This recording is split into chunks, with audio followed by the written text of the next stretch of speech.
चलिए आज आपको लेके चलते हैं उज्जैन में महाकालेश्वर जी का दर्शन कराने।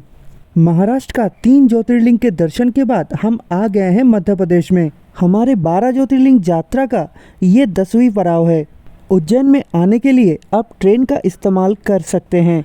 महाकालेश्वर मंदिर से लगभग 2 किलोमीटर के अंदर ही स्थित है उज्जैन रेलवे स्टेशन। आपके सिटी से अगर डायरेक्ट उज्जैन के लिए ट्रेन नहीं मिलता है तो आप भोपाल या इंदौर आ सकते हैं। इंदौर से आपको उज्जैन आने के लिए बस के सर्विसेज मिल जाएंगे। उज्जैन पहुंचने के बाद स्टेशन से ऑटो लेके आप पहुंच जाइए उज्जैन मंदिर, जिसमें आपका ऑटो का शुल्क लगने वाला है 50 रुपीज़। उज्जैन पहुंचने के बाद सबसे पहले आप ढूंढ लीजिए आपके लिए एक सुइटेबल होटल रूम। यहाँ पे आपको एसी नॉन एसी रूम मिल जाएंगे। 500 से आपको नॉन एसी रूम का शुरुआत यहाँ पे देखने को मिल जाएगा। यहाँ पे आपको एसी रूम लगभग 1500 रुपये में आसानी से मिल जाएगा। अगर आप ऑनलाइन बुकिंग के माध्यम से नहीं आ रहे हैं तो यहाँ आके आप आसानी से बात करके होटल बुक कर सकते हैं। उज्जैन मंदिर में दर्शन के लिए आपको यहाँ पे वीआईपी पासेस का भी सुविधा मिल जाता है। यहाँ पे आपको सुलभ दर्शन का भी सुविधा मिल जाता है जो निःशुल्क रहता है। उज्जैन मंदिर में आपको फ्री लॉकर रूम का सुविधा भी मिल जाता है। उज्जैन में महाकालेश्वर ज्योतिर्लिंग का भस्म आरती बहुत ही प्रसिद्ध है।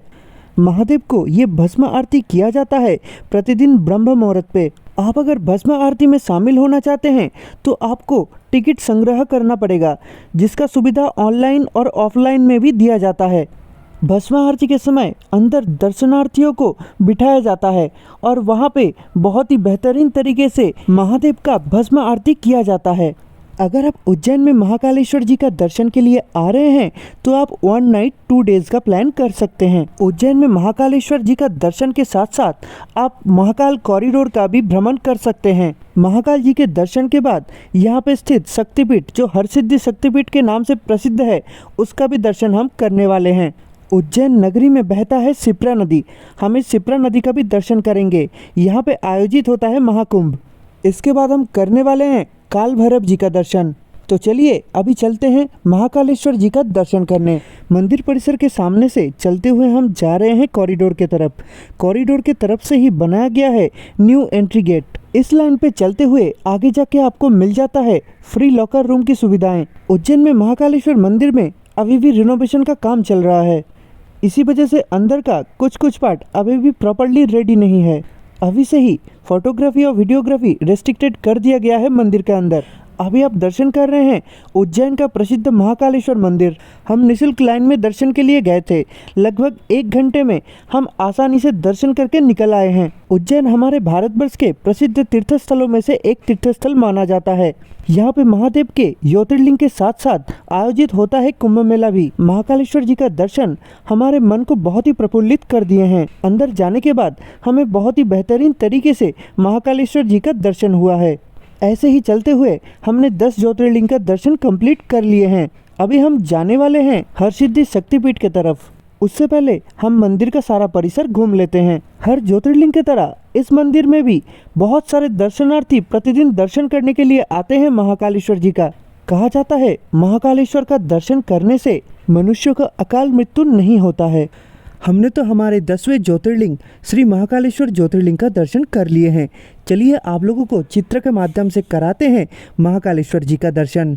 अभी हम लोग जाने वाले हैं हरसिद्धि शक्तिपीठ की तरफ। महाकालेश्वर मंदिर के थोड़ी दूरी में ही स्थित है हरसिद्धि शक्तिपीठ। हरसिद्धि शक्तिपीठ आने में हमें कोई भी परेशानी नहीं हुआ है। हरसिद्धि शक्तिपीठ मंदिर से लगभग 500 मीटर की दूरी में ही स्थित है।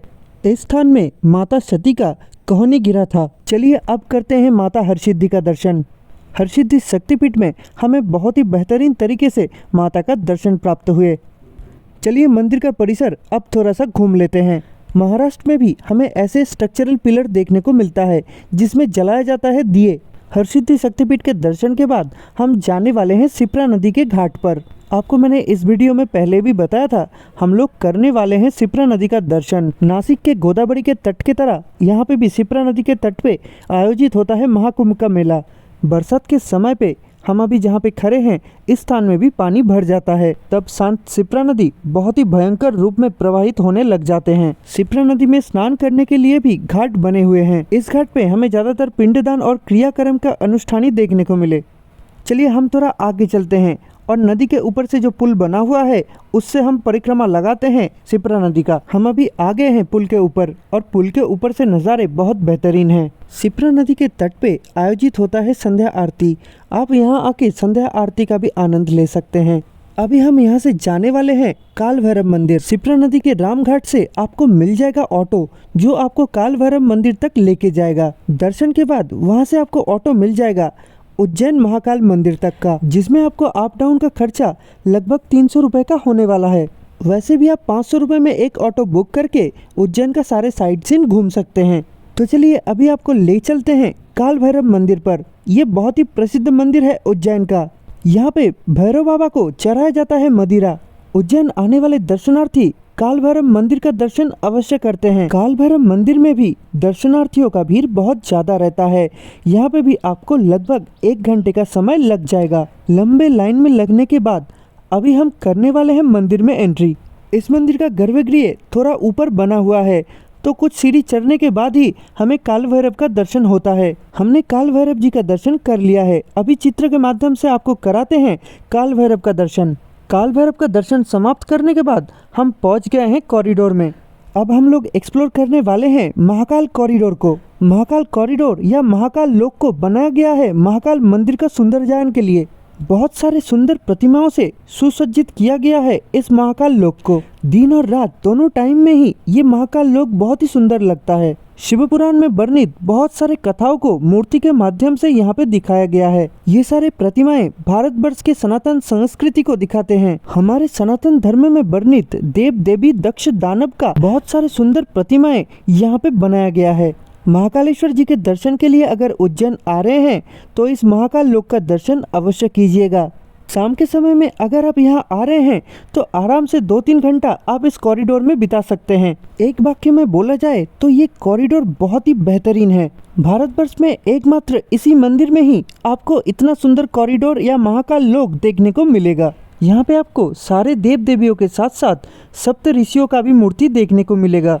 आप देख सकते हैं यहाँ पे फाउंटेन कितने बढ़िया तरीके से बनाया गया है। यहाँ पे आपको देखने को मिल रहा है कैसे महादेव त्रिपुरासुर का वध कर रहे हैं। यहाँ पे आपको गणपति जी का एक बहुत ही बढ़िया मूर्ति देखने को मिलेगा।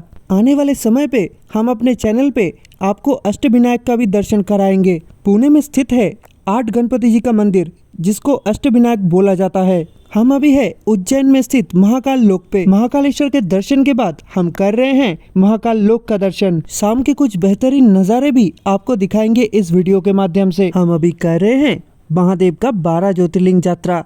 12 ज्योतिर्लिंग यात्रा के बाद भी हम और भी बहुत कुछ इस चैनल के माध्यम से दिखाने वाले हैं। हमारे चैनल में ऐसे ही धार्मिक स्थानों का वीडियो आता रहता है। भारतवर्ष के सारे प्रसिद्ध धामों का वीडियो मेरे चैनल में आपको मिल जाएगा।